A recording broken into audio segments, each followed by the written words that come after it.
det her rør ned i det koldt.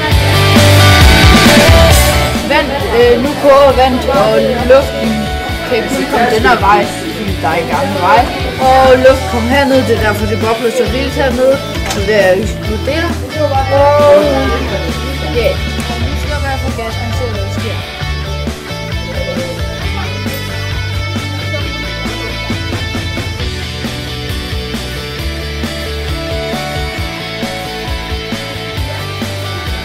Nu kommer vand over i